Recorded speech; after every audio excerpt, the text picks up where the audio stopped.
Sejam todos bem-vindos a mais um estudo do projeto do Kardec Pub, Nosso Lar Segundo o Espiritismo.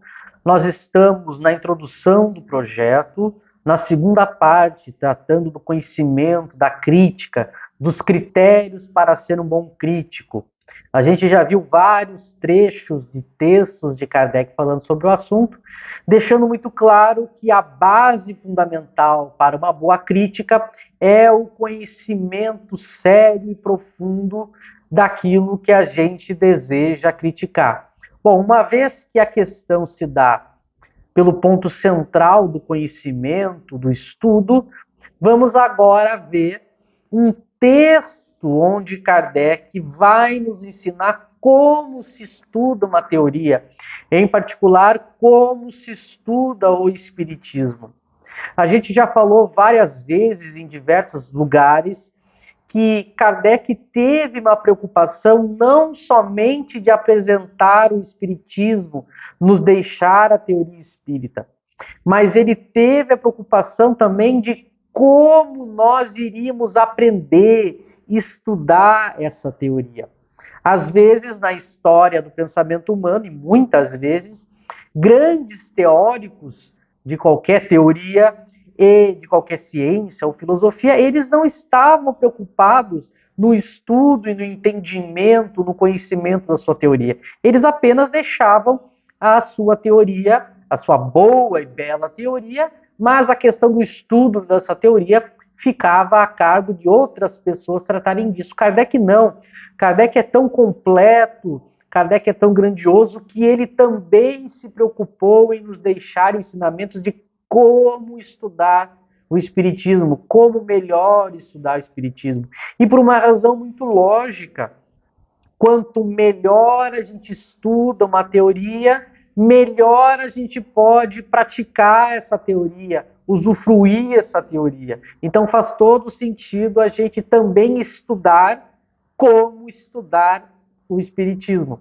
Porque quanto melhor a gente entender e da maneira correta estudar o Espiritismo, da melhor maneira e da maneira correta a gente vai praticar o Espiritismo. Esse é o intuito também de Kardec ter tratado desse assunto.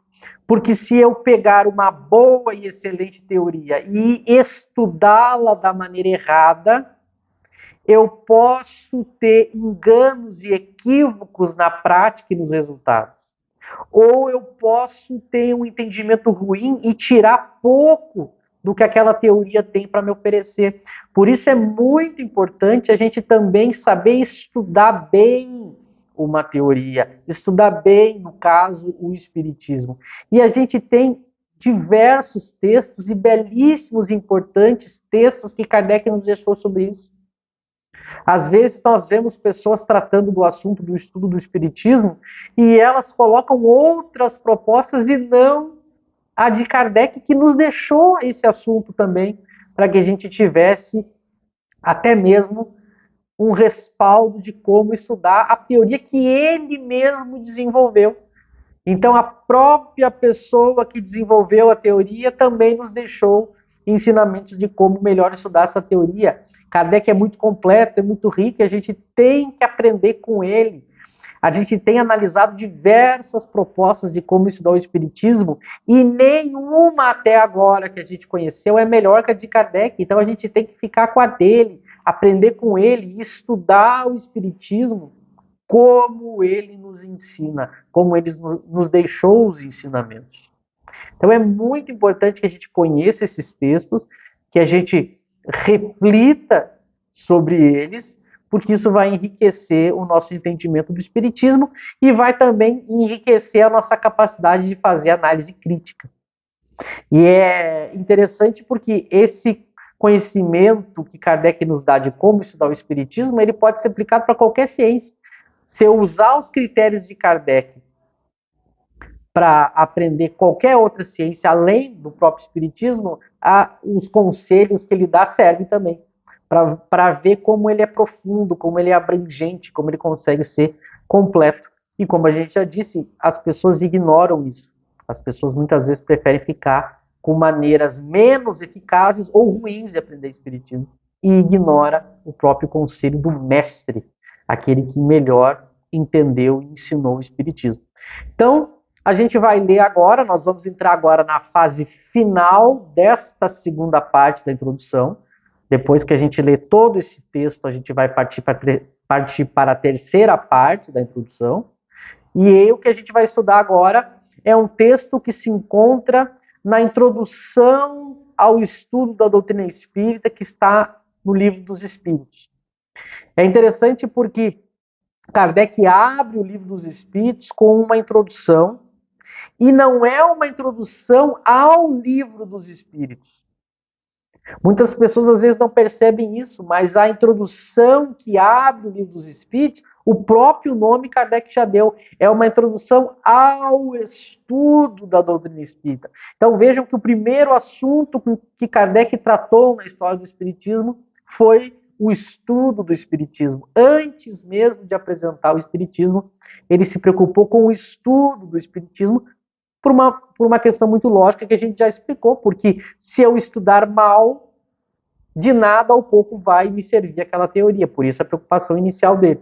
Então a gente tem uma introdução ao estudo, que tem aí 17 itens, essa introdução é onde Kardec vai nos ensinar a estudar Espiritismo, vai fundamentar muito bem o surgimento e a construção do Espiritismo e vai responder as objeções, mas há um item específico, o item 8 dessa introdução, que Kardec vai falar justamente sobre o estudo do Espiritismo. Então nós vamos aprender agora com Kardec como estudar o Espiritismo e, portanto, se capacitar para ser um bom crítico, já que ali para frente a gente vai entrar na tarefa de criticar uma obra que trata de Espiritismo. Então vamos aprender com ele o Livro dos Espíritos, Introdução ao Estudo da Doutrina Espírita, item 8. Diz Kardec, abre aspas.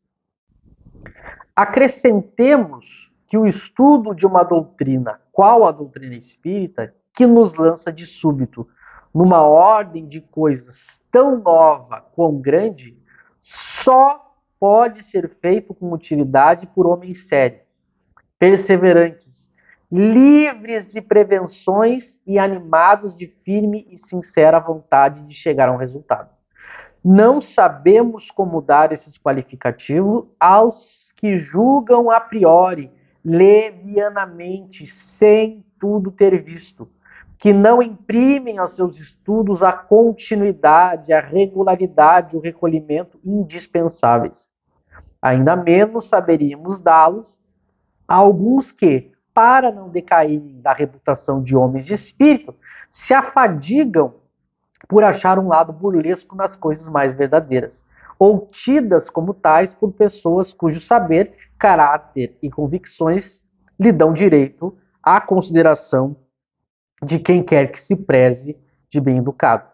Abstenham-se, portanto, os que entendem não serem dignos de sua atenção os fatos.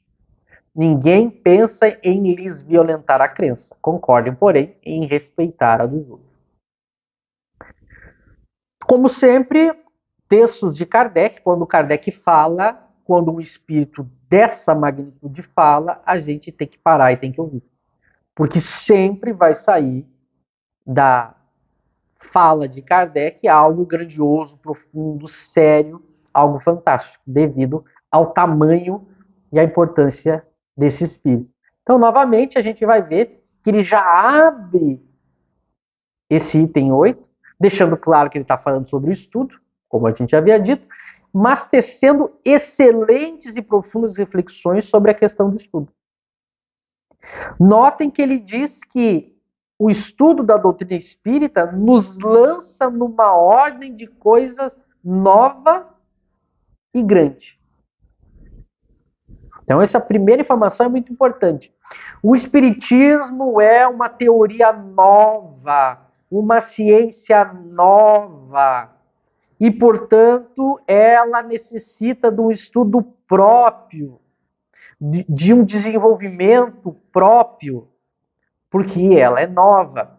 O espiritismo é justamente uma ciência que surge diante de fenômenos que passam a acontecer no mundo inteiro, chamados fenômenos espíritas, começando lá pelas pancadas, as mesas girantes,